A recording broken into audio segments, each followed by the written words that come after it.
छत्रपति शिवाजी महाराज अपने प्रजा के प्रति समर्पित और न्यायप्रिय राजा के रूप में प्रसिद्ध थे। उनकी हर नीति और निर्णय में हमेशा जनता का कल्याण और सत्य की जीत होती थी। एक बार की बात है, महाराज के न्यायालय में एक ऐसा मामला आया जिसने पूरे राज्य को चौंका दिया। ये कहानी केवल न्याय की नहीं, बल्कि एक गहरी साजिश और छत्रपति महाराज जी की चतुराई की मिसाल है। पुणे के पास एक छोटे से गांव में एक गरीब किसान हरिहर और उसकी पत्नी मंगला रहते थे। उनकी दिनचर्या मेहनत और ईमानदारी से भरी हुई थी। लेकिन एक दिन हरिहर पर चोरी का झूठा आरोप लगाया गया। गांव के बड़े साहूकार वासुदेव राव ने दावा किया कि हरिहर ने उनके खजाने से सोने के सिक्के चुरा लिए हैं।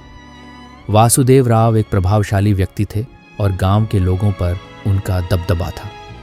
वासुदेव ने अपनी ताकत का इस्तेमाल करते हुए हरिहर को गिरफ्तार करवा दिया। गांव के कोतवाल ने हरिहर को छत्रपति शिवाजी महाराज जी के दरबार में पेश किया। जब हरिहर को दरबार में लाया गया तो वह भयभीत था। उसकी आंखों में आंसू थे और उसने अपने पक्ष में बोलने की कोशिश की। उसने कहा, महाराज, मैंने कुछ भी गलत नहीं किया, मैं निर्दोष हूं। यह साहूकार झूठा आरोप लगा रहा है। शिवाजी महाराज जी ने उसकी बात ध्यान से सुनी। उन्होंने वासुदेव राव की ओर देखा और पूछा, तुम्हारे पास क्या प्रमाण है कि हरिहर ने चोरी की है? वासुदेव राव ने आत्मविश्वास से कहा, महाराज, मैंने अपने खजाने में कुछ दिन पहले 100 सोने के सिक्के रखे थे, लेकिन अब वे गायब हैं। उस दिन हरिहर मेरे घर के आसपास देखा गया था, वही चोर है। महाराज जी ने वासुदेव राव की बातों को गंभीरता से सुना। फिर उन्होंने कहा, यह एक गंभीर आरोप है, हमें इस मामले की गहराई से जांच करनी होगी। शिवाजी महाराज जी ने अपने गुप्तचरों को बुलाया और उन्हें आदेश दिया कि वे इस मामले की गहराई से जांच करें। गुप्तचरों ने वासुदेव राव के घर और उसके आसपास के क्षेत्रों की जांच शुरू की। जांच के दौरान एक गुप्तचर ने देखा कि वासुदेव राव का एक नौकर रघु असामान्य तरीके से व्यवहार कर रहा था। वह अक्सर चोरी के दिन के बारे में पूछने पर टाल मटोल कर रहा था। गुप्तचरों ने रघु पर नजर रखनी शुरू कर दी। कुछ ही दिनों में गुप्तचरों ने पता लगाया कि रघु ही असली चोर था।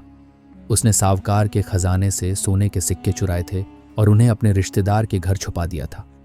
जैसे ही गुप्तचरों ने यह सबूत इकट्ठा किया, उन्होंने छत्रपति शिवाजी महाराज जी को इसकी जानकारी दी। महाराज जी ने तुरंत वासुदेव राव और हरिहर को अपने दरबार में बुलाया। महाराज जी ने गुप्तचरों को भी दरबार में पेश किया और उनसे सबूत प्रस्तुत करने के लिए कहा। जब गुप्तचरों ने बताया कि असली चोर वासुदेव राव का नौकर रघु है और चोरी के सिक्के कहाँ छुपाए गए हैं, तो पूरा दरबार स्तब्ध रह गया। वासुदेव राव ने सिर झुका लिया और कहा, महाराज, मैं अपनी गलती स्वीकार करता हूँ। मैंने हरिहर पर झूठा आरोप लगाया, मुझे माफ़ कर दीजिए। शिवाजी महाराज जी ने हरिहर को निर्दोष घोषित किया और वासुदेव राव को सख्त चेतावनी दी। उन्होंने कहा, तुम्हारे जैसे प्रभावशाली लोगों का यह कर्तव्य है कि तुम अपनी शक्ति का उपयोग जनता की भलाई के लिए करो, न कि उनके साथ अन्याय करने के लिए। अगर तुमने ऐसा फिर कभी किया तो दंड से बच नहीं पाओगे। हरिहर को सम्मानपूर्वक गांव वापस भेजा गया और उसकी भूमि पर लगने वाला कर भी माफ कर दिया गया। वासुदेव राव से चोरी के सिक्के जब्त किए गए और उन्हें राज्य के खजाने में जमा कर दिया गया। ये कहानी शिवाजी महाराज जी के न्यायप्रिय और बुद्धिमान नेतृत्व का उदाहरण है। उन्होंने हरिहर की सच्चाई पर विश्वास किया, गुप्तचरों की मदद से सच्चाई को उजागर किया और एक निर्दोष व्यक्ति को न्याय दिलाया। ये केवल एक घटना नहीं, बल्कि शिवाजी महाराज के न्याय और नेतृत्व की अमिट छाप है। छत्रपति शिवाजी महाराज जी का जीवन हमें सिखाता है कि सच्चाई और न्याय के मार्ग पर चलने वाले व्यक्ति की जीत हमेशा होती है। उनकी यह कथा आज भी हर व्यक्ति को प्रेरित करती है कि किसी भी स्थिति में सत्य और न्याय का साथ न छोड़ा जाए। अगर आपको यह कहानी पसंद आई हो तो वीडियो को लाइक करें, अपने दोस्तों और परिवार के साथ शेयर करें और हमारे चैनल को सब्सक्राइब करना न भूलें। जय भवानी, जय शिवाजी।